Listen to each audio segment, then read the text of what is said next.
Okay, we're going to go ahead and get started tonight. Good evening, everyone, and welcome to our living room lecture series. I'm very happy to introduce to you tonight Ashwin Sivakumar. He is going to present his research, Late Pleistocene Fossils, Recontextualize the Ecologies of Introduced Turkeys in California. My name is Stephanie Sandoval, and I am the Deputy Director at the San Diego Archaeological Center.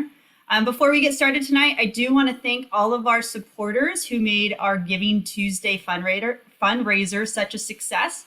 We raised almost $12,000 to purchase photogrammetry equipment, which we will use to produce 3D scans of our archaeological collections. So thank you all who showed up for our live event and donated online.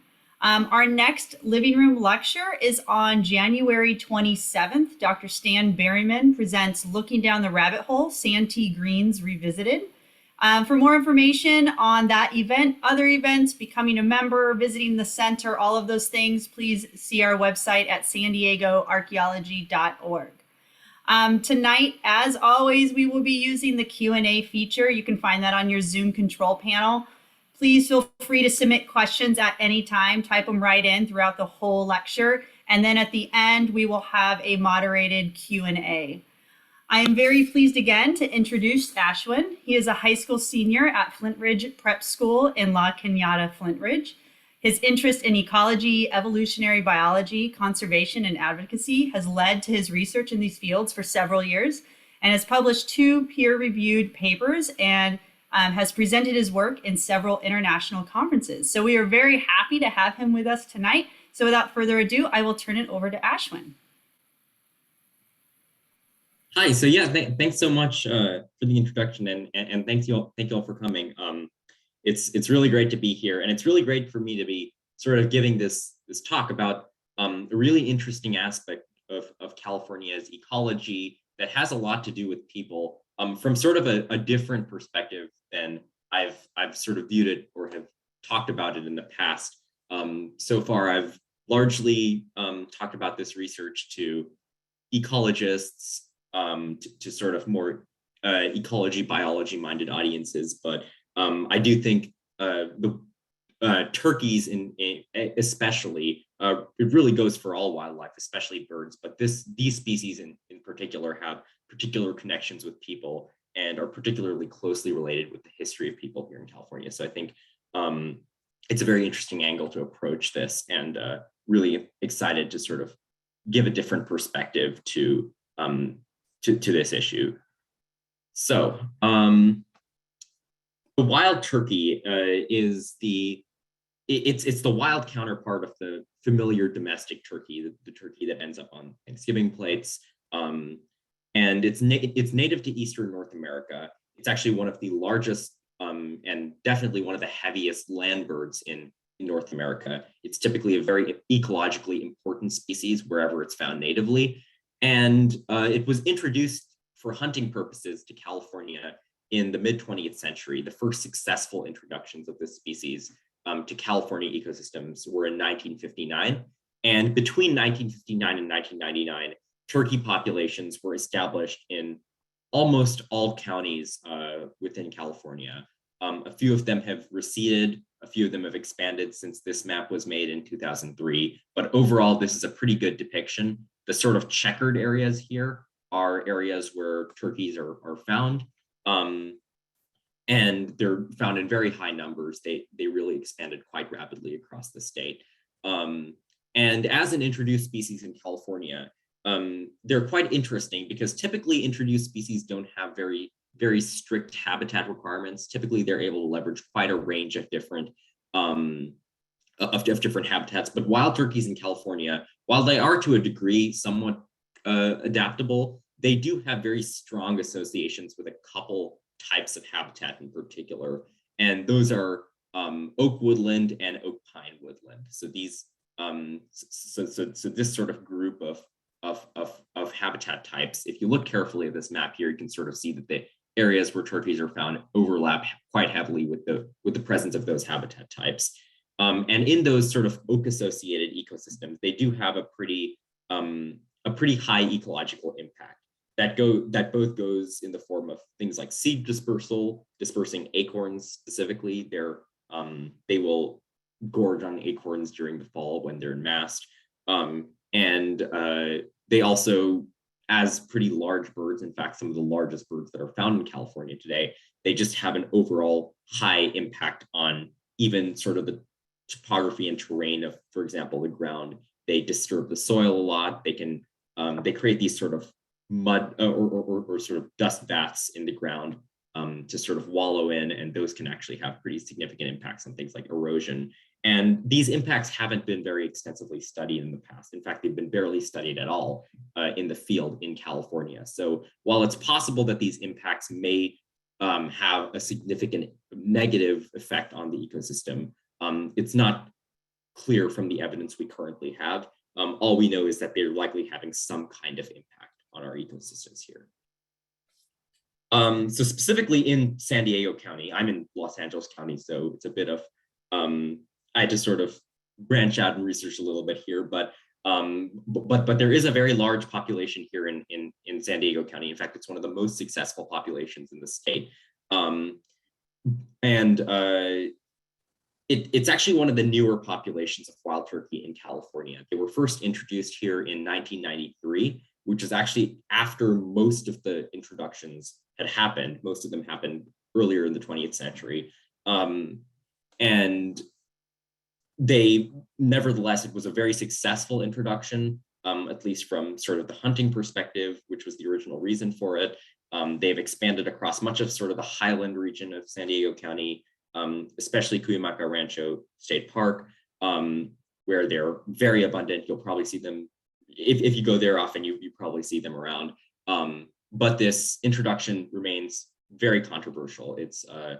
It remains to this day opposed by groups like the California Native Plant Society and even Audubon societies and other sort of conservation-focused organizations, simply because we don't know what these birds are doing in the ecosystem and how they're having an impact. Now, what adds a really profound layer of depth to this debate around the wild turkey in California is and really makes things complex and interesting, is the fact that we used to have a native species of turkey here in California during the Pleistocene. This species, the California turkey, which is probably a sister species of the wild turkey, had a fairly limited range, but within that range, throughout Southern California, it was quite abundant in fossil deposits, at least during the Pleistocene. So around between 120,000 years ago, when they first start appearing, to around like 15 to 12,000 years ago when they disappear.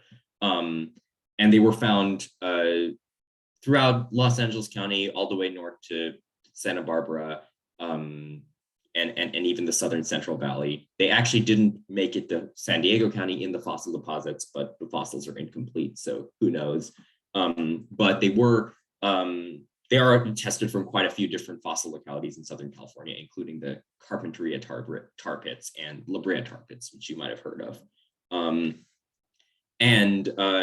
As I said, they went extinct quite abruptly at the end of this sort of last ice age, so around 12,000 years ago. And they're actually completely unattested from archaeological locations, which is quite interesting because quite a lot of these extinct Pleistocene fauna are actually found in, for example, middens, in different sort of early human dwellings in California, but California turkeys are not found there. So it remained, if they were driven to extinction by human presence in the region, they were done, that extinction seemed to have occurred fairly rapidly. So the big question here is whether the California turkey might actually have established some kind of ecological niche or a role in California ecosystems that the wild turkey is now coming in and fulfilling.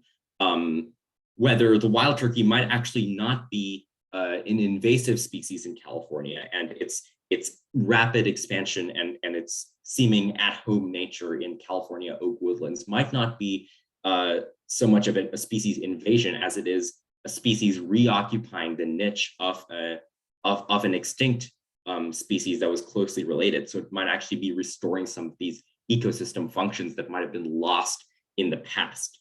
And so the big question that I was trying to figure out here was whether the wild turkey that's found so abundantly in California today is occupying similar geographic and environmental spaces to those that were occupied by the California turkey. Now, of course, the wild turkey is found over a much larger distribution than the California turkey was, but we could expect that at the end of the Pleistocene, as things started warming up here, the area of suitability for the California turkey would have expanded northwards as well. So it requires a bit of a more nuanced analysis to understand whether the niches of these two species are analogous. So to address this and to sort of give that level of analysis, I used a technique called species distribution modeling, which is quite widespread in ecology. I won't get into all the gory details here, but I'd be happy to talk about any questions if people are interested. But it essentially involves taking environmental records of basically climate data from both from the time when a species is found or from a region where a species is found, as well as occurrence records. So those could be fossils in our case that were found from that time period, combining the two to create a mathematical model that basically describes species abundance at a location as, or a species' suitability at a location as a function of those environmental conditions there.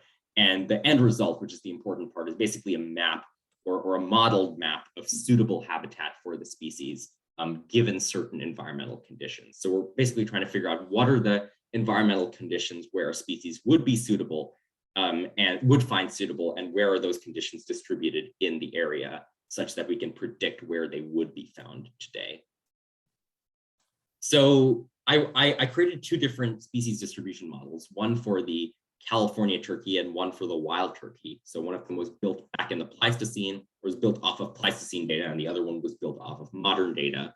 In both cases, I used environmental data from the World Clim database, which is a great database that contains both paleoclimatic and modern data. It might also be very useful for archaeological purposes, and species occurrence data from a wide variety of resources for the present day data, largely museums, collections, and community science databases, and for the Pleistocene California turkey fossil records. One document where actually all vertebrate fossils are nicely found in California are nicely sort of concatenated is the LA County Natural History Museum technical reports. So again, even from an archaeological perspective, those records go into the Holocene as well. So if people are interested in looking at potential findings in terms of subfossils or fossils at archaeological sites, this might be a very nice resource for that. It certainly was comprehensive for the purpose of finding California turkey fossil localities. And programming was done in R using a species distribution model framework. So to sort of reiterate the process here, I said I created two models, but that resulted in three different projections actually, or predictions.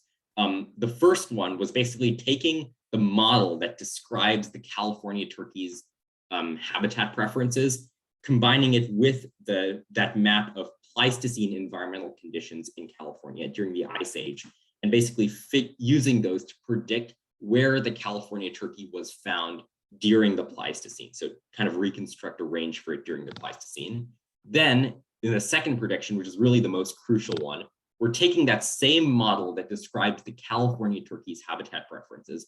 We're combining that with present day environmental conditions in California and using both of those to predict where the California turkey would be found in California today had it not gone extinct. So had it not been driven to extinction by a sudden either climatic or anthropogenic event. And thirdly, this is the most simple one, just taking the current day wild turkey data, combining the environmental data with that for modern California and figuring out where wild turkeys are distributed today, which we already sort of know. And we can compare these two to sort of assess our original question of whether the niche of the California turkey is analogous to that of the wild turkey. So what we ended up finding the most important images in this series here are images A and B, which are the same. B just has the fossil localities overlaid in red. But for image A, for example, this is what we projected as the range of the California turkey during the Pleistocene. So this is where you would expect to find California turkeys had you been around maybe around 15,000 to 20,000 years ago. And in all of these maps, more yellowish color denotes higher suitability, and sort of blue-black color denotes lower suitability. So the highest suitability was found in sort of the Los Angeles basin, but even extending down to San Diego County, which indicates that the absence of fossil records from San Diego is more likely an artifact of just insufficient fossilization conditions rather than an absence of suitable conditions for the species to exist, but also extending far north of where fossils have been found for the species. So this map sort of gives us a more comprehensive understanding of where the species would have been found during the Pleistocene. Then when we project this forward into the present, we can figure out where the California turkey would be found today had it not gone extinct during the end of the Pleistocene. And the very interesting thing we find is that not only when we qualitatively overlay the current occurrence localities for the wild turkey in California, we find that those overlap quite heavily with the California turkey's projected range. So that was our first hint that indeed there was similarity between these two niches. But when we quantitatively do that comparison, we find that indeed the projected distribution of the California turkey in California today is very, very close to the actual distribution of the wild turkey today, which does indicate that their niches, their ecological niches, or their ecological sort of places in the ecosystem are very closely analogous, at least across a large portion of the state. Furthermore, and this is sort of a tangential finding, but one that we found very interesting and ultimately proved to be important, was that the variables that were most important in determining the distribution, determining sort of the model distribution for all of the models, including the California turkey models and the wild turkey models, were precipitation-related variables. And I'll sort of get to the importance of that in a moment. So sort of to summarize so far, we used a couple different measures of geographic niche overlap and found high values for those, indicating a pretty high degree of overlap in the ecological niches between these two species, which seems to likely indicate, although it is preliminary analysis, that the California turkey and wild turkey fundamentally are utilizing a lot of the same habitats, or sort of playing a very similar role in the ecosystem.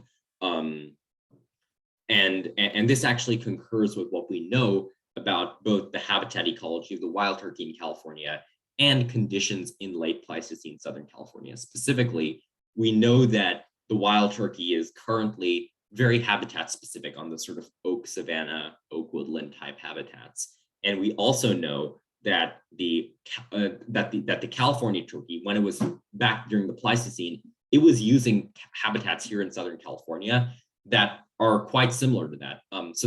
So Southern California during the Pleistocene would have been quite similar in habitat to maybe the Bay Area or the Monterey Peninsula or somewhere around there.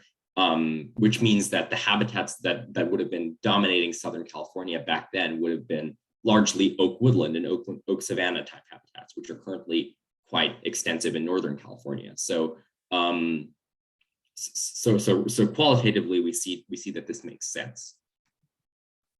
Furthermore, as I mentioned, we found that the models for both species were driven by those precipitation-related variables. And what that actually does concur quite significantly with our current knowledge on both species.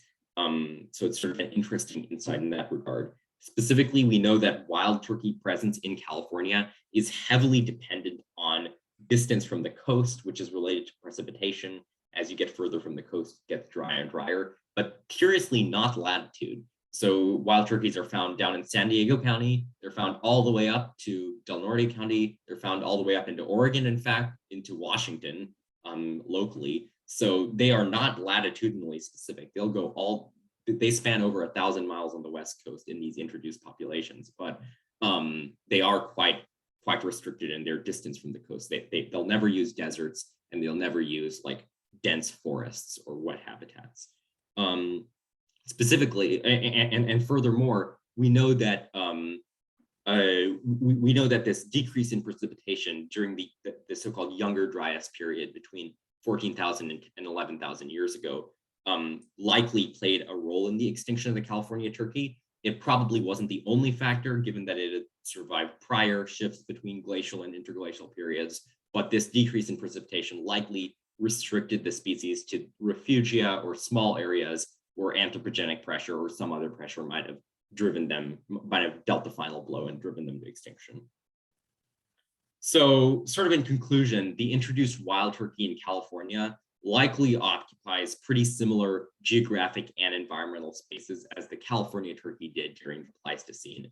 And although it's not sort of a certain conclusion from that, and it does need further research, this does strongly lend support to the idea that the wild turkey may be fulfilling at least partially the ecological niche that was left vacant by the extinction of the California turkey back around 10,000 years ago. And what this really highlights, more than anything, in terms of management implications and those sorts of things, we'll need a lot more further analysis. It would be quite hasty to make any decisions based off of this. We need to do more field analysis and things like that, which I'll mention in a moment, in order to confirm these findings and to determine whether they're actually borne out. There's quite a number of reasons why even if theoretically they're fulfilling the same role, this might not actually be borne out in reality. For example, an absence of necessary predators might be one reason for that. But what this does highlight is that paleoecological data, this fossil data, can play a role in management and conservation and the science behind it, including reassessing the roles of introduced species, which might simply have been disregarded as either invasive or useless for the ecosystem in the past. And I think the reason why it's relevant for you all is that archaeological data is pretty much directly analogous to paleontological data in this regard. If you have records from 5,000, 6,000 years ago in sort of human dwellings or in sort of as remnants of human hunting, of which there are quite a few in Southern California, that sort of archaeological data or zooarchaeological data more specifically can play a very important role, presumably in understanding better the ecological roles of species for which data like that is available. And it's my hope that that's something that becomes a bigger focus in the future. This is a very sort of new field using paleontological and archaeological data in this manner, but it's becoming more popular, and I think archaeology and ecology will start to intersect in more ways in the near future. As I mentioned, there's a few further steps that are going to be necessary here. We'll need to, first of all, we'll need to do some sort of field analysis to figure out whether this is actually borne out in reality, whether these wild turkeys are actually benefiting the ecosystem in any way, or if the lack of things like predators is leading to some sort of ecological detriment and is not allowing the species to sort of fulfilling its ideal role.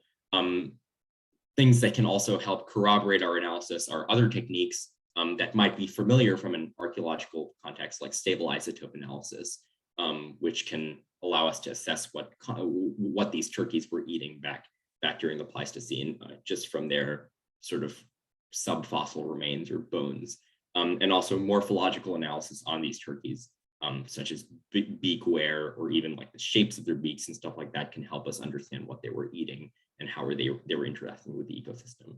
And as I said, interspecific interactions, so interactions between the turkeys and predators and their prey also need to be assessed more in the future. So yeah, thank you all for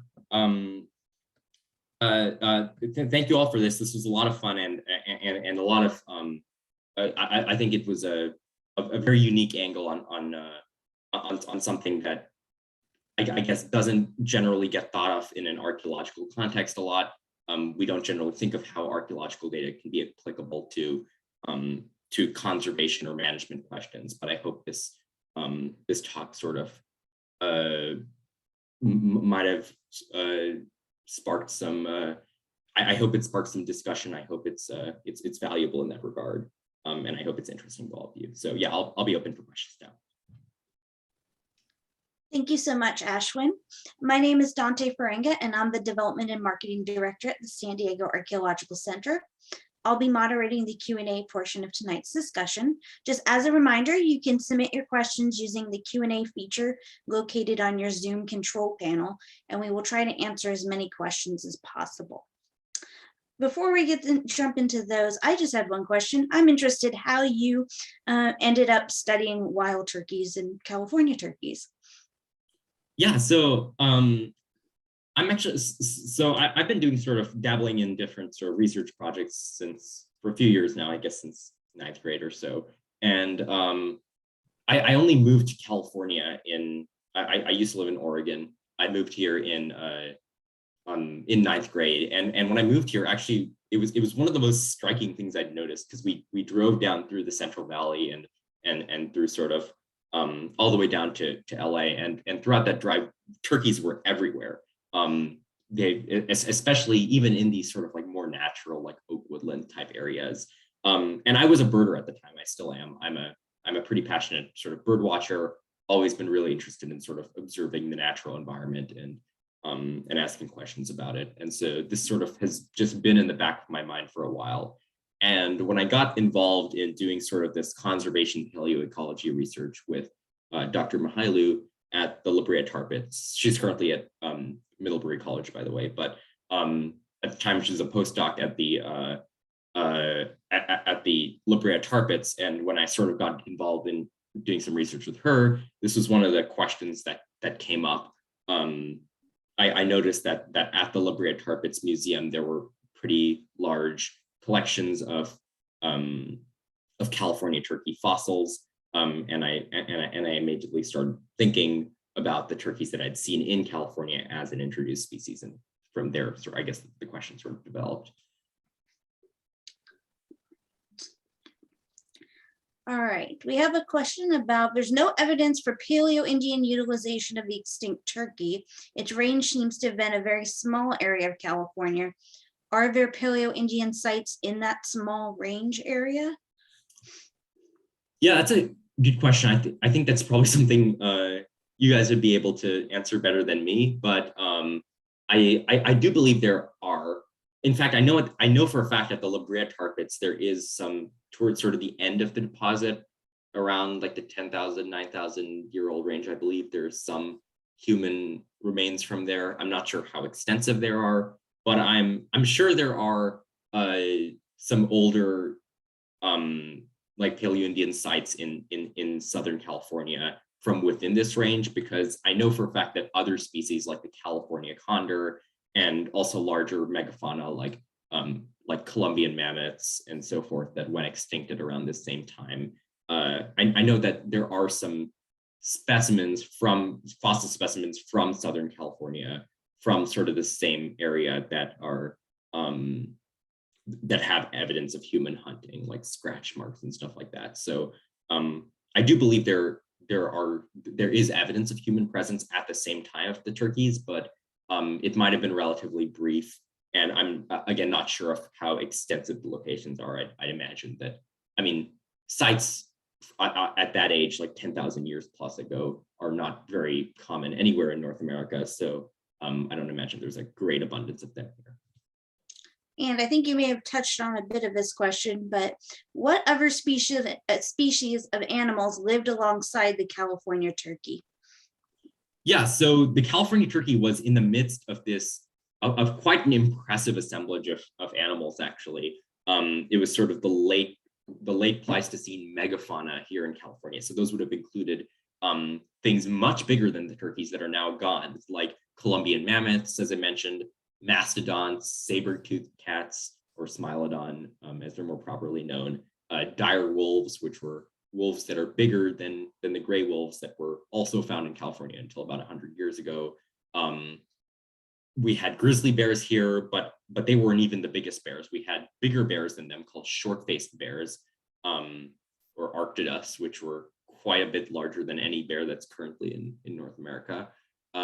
We had giant ground sloths here. In fact, that's a rather interesting species because Joshua trees were once a lot more widespread than they currently are in Southern California, in large part due to the fact that these giant ground sloths were around to sort of spread their, to sort of disperse their seeds. So you had that megafauna, but you also actually had quite a few smaller species. It was a lot of the same species that are sort of present in California today, including some species that are restricted to Northern California today that must have shifted up at the end of the Pleistocene. But you also had quite a few smaller species, just like the California turkey, that also seemed to go extinct during the end Pleistocene extinction. In fact, we had an endemic species of owl here in Southern California that was pretty much entirely on the ground.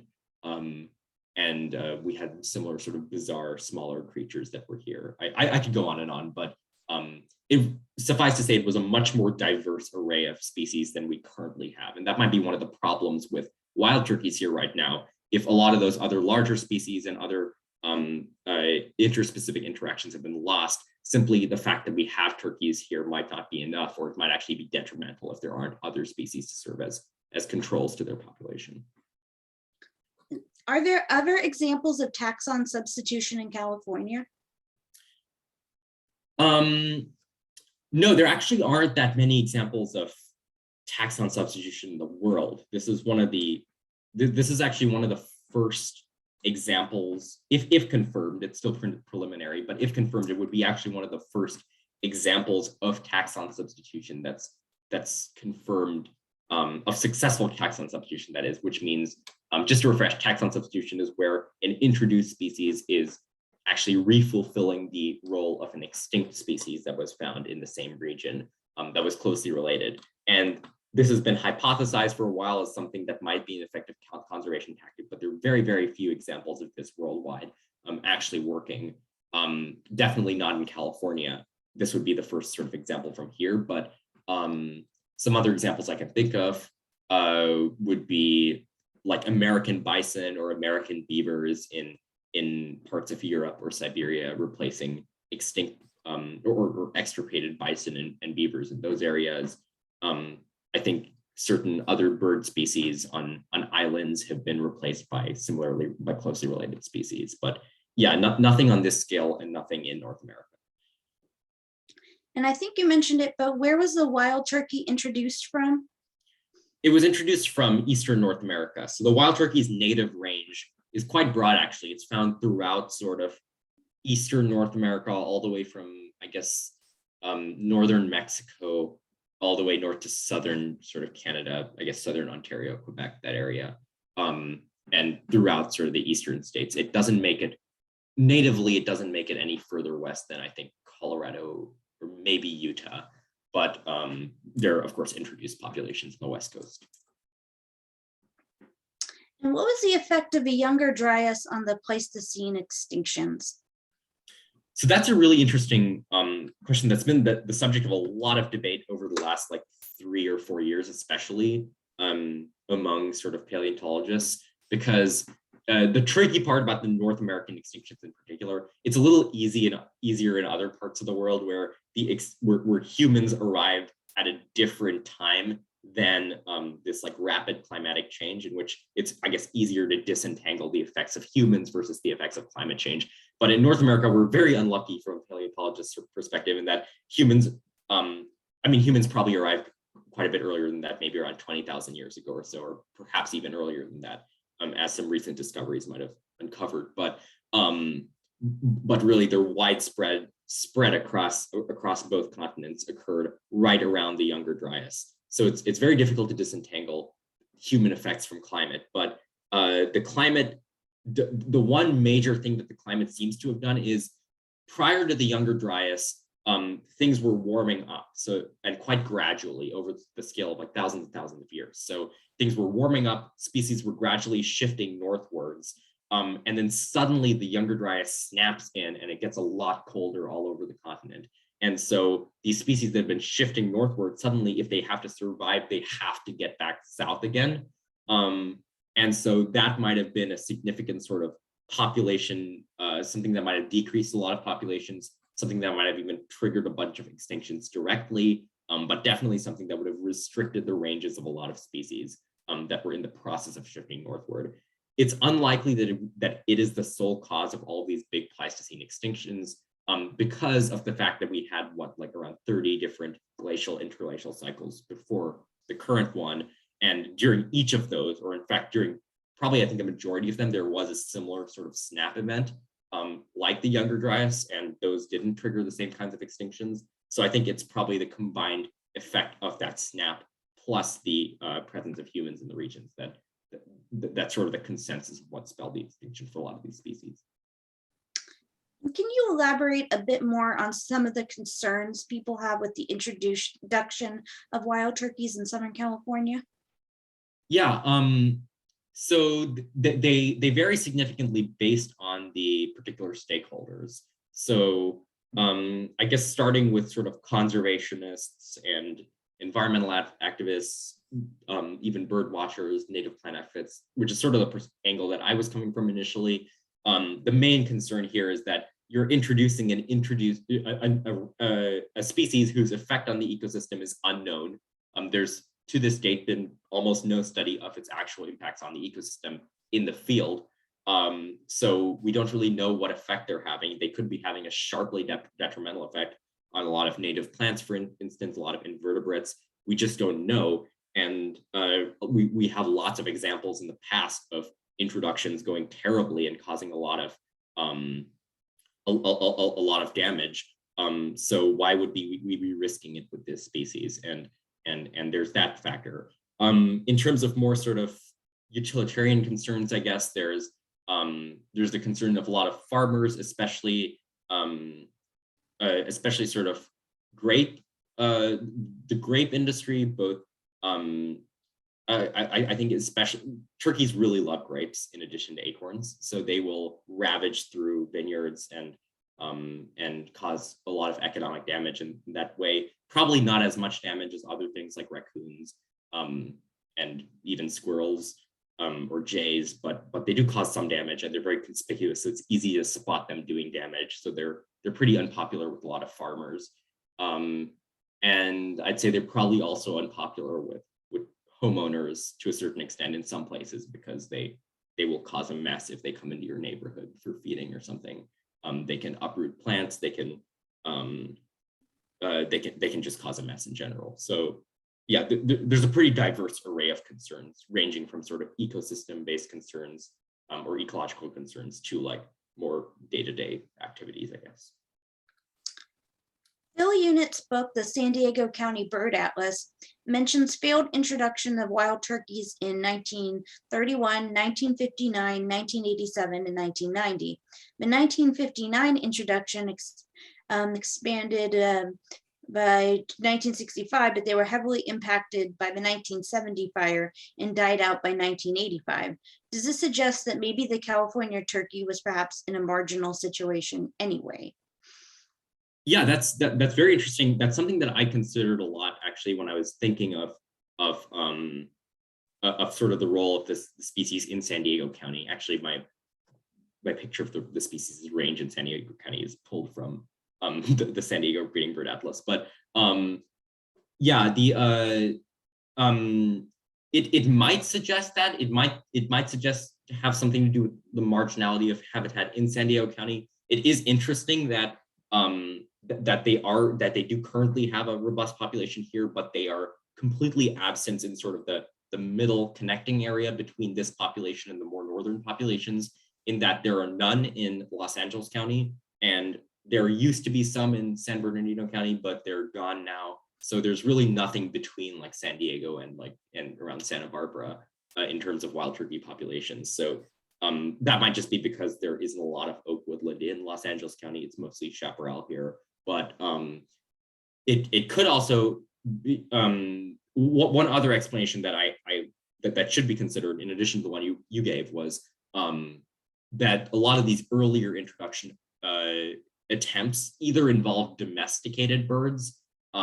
So the most recent introductions and most of the successful introductions involved birds that were directly transplanted from the wild in Eastern North America, and specifically introductions from sort of Texas, Oklahoma, that area where the climate was similar enough that, like, I guess birds would be able to deal with the heat and would be adapted to those kinds of things. Earlier introductions largely involved domesticated birds, which might not have had the same wariness that wild transplanted birds might have had to predators and things like that, or they might have involved birds that were from sort of colder areas that might not have had to deal with similar climatic conditions. So it's possible that sort of the 1993 introduction was the first one that involved birds that were both wild in behavior and sort of adapted for the local climate conditions here. But yeah, that's an important question, one that I hope we're able to get a better understanding of with sort of field analysis of what turkeys are doing in California. All right, I think we have time for one or two more questions. So just as a reminder, if you have any questions, you can submit them on the Q&A panel. Are you continuing on this line of research with the California turkey, or do you have another project coming up next? We're going to continue to sort of I think the California turkey species distribution modeling aspect of it is I think this is as far as we planned for now. I think we're continuously trying to push for some kind of field analysis that'll require a lot more resources than what we have right now.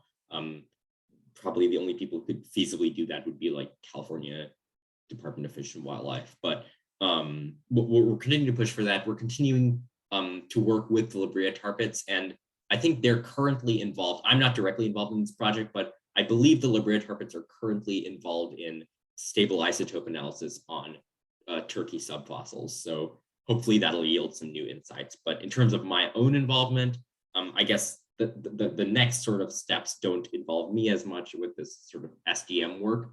But the future steps that are sort of in my radar are application of this sort of same technique to similar species that either went extinct or went under significant changes in sort of the range at the end of the Pleistocene, and might be interesting to look at from a similar perspective. One that I'm thinking of that we haven't started yet, but might be an interesting thing to explore is are wild horses in Western North America, which are, again, that horses evolved in North America for tens of millions of years.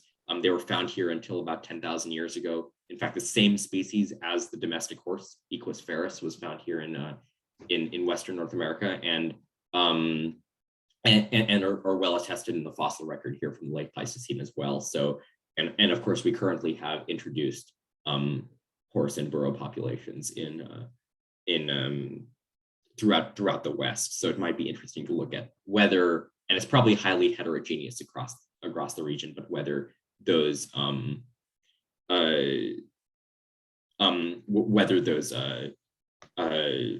horses are potentially fulfilling the role of former relatives that were in the region. The younger Dryas was a sudden return to glacial maximum conditions right at the end of the last glacial. Are you sure that there were similar events at the end of the previous glacials? I think so. I heard this from. I can try and dig up the study on that specifically. It's speculation on my part whether it was whether it would have had the same ecological effects, but I do believe there were some events. I'm not sure how many of the previous glacial interglacial transitions had similar events, but I'm fairly certain that not only were there previous events with similar sort of cold snaps, but that they might have been even more extreme in some circumstances than the younger Dryas. But I can try to dig up where I read that from, and if I'm wrong on that, then I apologize. I stand corrected on that. But I do believe that there were some similar events at least the last few glacial interglacial transitions. All right, and what does the future hold for turkeys in California? I think a lot will depend on how we manage them and how much continued investment we put into sort of relocations and transplantations. Turkeys are not very mobile. They're somewhat mobile, but not extremely so. So when conditions become unsuitable, they tend to die off rather than seeking out new habitats. So as climate change occurs, turkeys are probably widespread enough in Northern California and Central California that they'll sort of shift and adapt to that. But in San Diego, it's possible the population here might not fare so well, especially since oak woodland habitat is very sort of limited in the transverse ranges. So it's if we have an increase in temperature, it's possible we could see a lot of that oak woodland sort of replaced by chaparral, and there would really be nowhere nearby for turkeys in Southern California to go. So it's possible that the future is not so it's not so bright for Southern California turkeys. In terms of actually in the Pacific Northwest, that's where we'd expect to see the biggest gains in turkey habitat, because one of the major changes that's predicted for that region at the end of the Pleistocene, or not at the end, over the next few years, is going to be a massive sort of transition from the current coniferous forests, Douglas fir, et cetera, to sort of more oak-dominated broadleaf forests, and even sort of savanna type areas as the area sort of dries and gets hotter. So I think that'll be an interesting thing to see if turkeys expand in that region. They're currently rather localized in Oregon and Washington, actually, so we might see some expansion there. All right, well, on that note, thank you, Ashwin, again, and thank you to everyone for attending tonight's Living Room lecture. Our lecture series continues in January with Looking Down the Rabbit Hole, Santee Greens Revisited by Dr. Stan Berryman. For more information on this and our other upcoming events, please visit our website at san diegoarchaeology.org. Thank you and good night.